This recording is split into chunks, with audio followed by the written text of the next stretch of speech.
ayo fac media mo so fonana Jamfi faculty abusia na ye nyina ye ko parliament ye ko parliament house straight because enra nsensem si wo parliament house wa nsem si wo parliament house enra no na no odiye because MPP for omo MPs no the micro minority for no led by ye papa Afenyo Akin enra ye hu se omo work out of parliament but na nipa dodo na entiate se adentina ye mafre Ghana Bank of Ghana governor say omra no me yi sensem bia no concerning Bank of Ghana any gold board omunchihye no omutusu ekwan be no omufaso ema cedi no abu dollar no anase ekwan be no omufaso ama cedi no etimi agina ne naso die no omoye ama economy no a stabilize na bibia aye fantastic na abusia Bank of Ghana governor ni aide ni secretary na assistant ni deputy no wunyina akopiem wo with their laptops na emra so se ombeden omo be kasa emra aso se omo ba kasa pe na ye papa Mahama Ayariga eka kire nsɛmtwerɛfo wo nyina se munyina munye dai mumpie na ye ba be ye dai ye ba be di nkomo afa Ghana cedi no wati ase o se ye ba be di nkomo afa Ghana cedi hunchino sa nchino mumpie na nsɛmtwerɛfo no epie boko because chamber hon enyom dia eye member of parliament o me na yom dia ehon na Afenyo Akin any micro minority for no beka se adenti na ne de ye ba be ka asem fa Bank of Ghana any gold board ho a mo se nsɛmtwerɛfo nyina anye den MPA enti ade pinchen o gri na micro minority for led by your papa Afenyo Akin omo be ka se sa na Mahama Ayariga the majority leader the fantastic man me yadan rough sa no kan dia say nsɛmtwerɛfo nyina work out dia omo so micro minority for no led by ono Afenyo Akin omo so they work out and then they also work out no omo nyina so ye dem omo work it out and omo be share nsɛmtwerɛfo no be share nsɛmtwerɛfo no na ye papa Afenyo Akin ebe ka kire nsɛmtwerɛfo etwa ntora kese ekeka na Bank of Ghana no gold board aboka ana seri omo be se be wu omo trodom na NDC fo ahya se bokro no corruption adoko omo hwe no komo ansem bebre na ka kire nsɛmtwerɛfo na abusia ye papa Afenyo Akin eka we nyina kire nsɛmtwerɛfo wie ye no anche ana yehu se majority for led by ye papa Mahama Ayariga omo so ba abonti be hia nsɛmtwerɛfo nyina na ye papa Mahama Ayariga e to nsɛmtwerɛfo anim se abusuafo ye ne mu na di dwuma wo chamber ha day in and day out enya boapayo e na enya no bone so e na ma ye welcome out na ni nyina ye se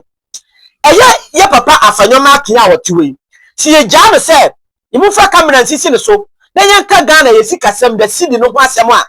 obekọ overboard because ono se camera nya si ne so pe na adwe nyina asesa okeka nsem atimi kansem huru koka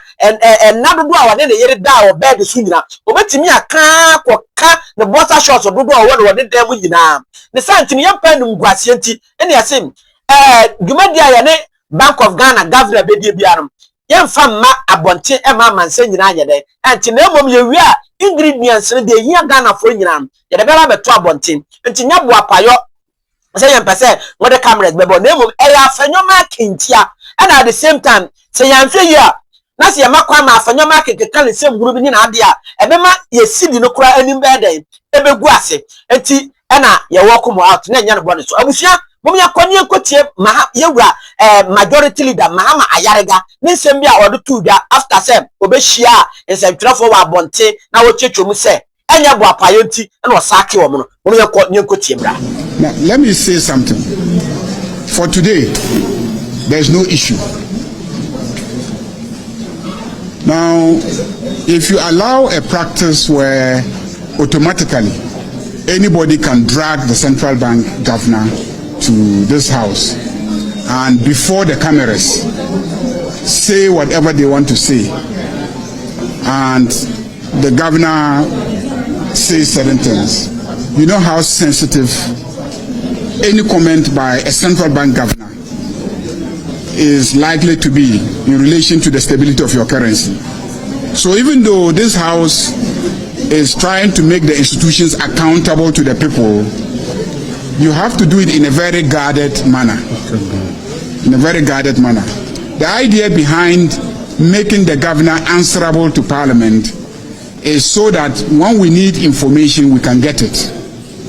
Okay? But it is not the objective of the rule that we should always subject the central bank governor to a media inquiry. That is the principle. But of course, when you are in a minority, you like the show of media inquiry. So you'll be fighting for a thing like that. But when you are in a government, in all sincerity, you will be more cautious in terms of how you manage information about your central bank, activities. And so that is basically the issue. I believe that it is better to be cautious than to throw your central bank governor out there, and allow people to ask questions, to say all sort of things. Sometimes you are here in the house with us. People ask questions without any basis. Without any basis. For us at the political level, we can engage in that banter and get away with it. For the governor of the central bank, he cannot engage in that kind of banter, and then the finances of this country will get away with it. I hope you understand. So that is why we in the majority. Ya papa Mahama Ayarga, the majority leader. Ana yakwakwa day, yakwakwa tie na nka no. Na abusua bibisa Ghana ni bia wo so hwe video no bi no say. Dia majority leader Mahama Ayarga eye anase enye wagu nsentwerefo na nimu ase ana micro minority led by Afanyoma Akim wagu o manimu ase abusua tumi ni dia nchiremu a ya papa Mahama Ayarga edbaye no me foaso 24/7 because ye wo kroma na Afanyoma Akim kika sensem bi tumi kika achire kwa wo kansem bia me ka se ye de ne kokot e mo ba bonte be pa chew sensem o kan nya sa nya no kore bosulem ka no kore baku seni nti ya papa Afanyoma Akim nti sia no most of the Ghanaians who say papa no nsem dogo na bi o ka eyentro enye no kore but answer na Ghana for me say enye no kore papa na se o ka eyentro no na asem no askrade babia ne santi ana nura o ma kwan ama nsentwefo anyeden ama hobi no nti wo yensentwere ni a na ma na hawo na emom ya papa Afanyoma Akim ena o so mo pe councillors no mo cancel no also mo po bi a obetinya sack na adwene no cancel na de bi a obekira no kudewi a obesi akasa because MPP for no most at times no when it comes to communication I no mo lake kakra hwe ya papa napo hwe ya papa Akufo-Addo hwe Bawumia hwe Afanyoma Akim utumu to mo kasa nyina anya anodom premo enti at times so mo parliament wa nsem wo mo ne babonte a enye no kore hwantro akire na obefa na out no te sansema ye nkofo eka nyina eye hula balu emu bia ni wa enokore den ewom enti senura mu se mpepetwa ana say excuse me to say senura mu se micro minority for no led by Afanyoma Akim so mu work out na de ekosi ye no aha eye Jofak Media mo so for Nana Gyamfi faculty subscribe like share na afoforo nya bi notification bell fansa button so that be ya any update bia you going to be the first person to have it abusua makram. Welcome to Jofak Media. Hear it loud and clear. Breaking news. Truth is what we hold dear. Ghana's newest voice, rising to the top. With facts we confirm, no chance we flop. Headlines, analysis, real interviews. We dig deep, we don't just break the news. Authentic, bold, we pass the test. Jofak Media.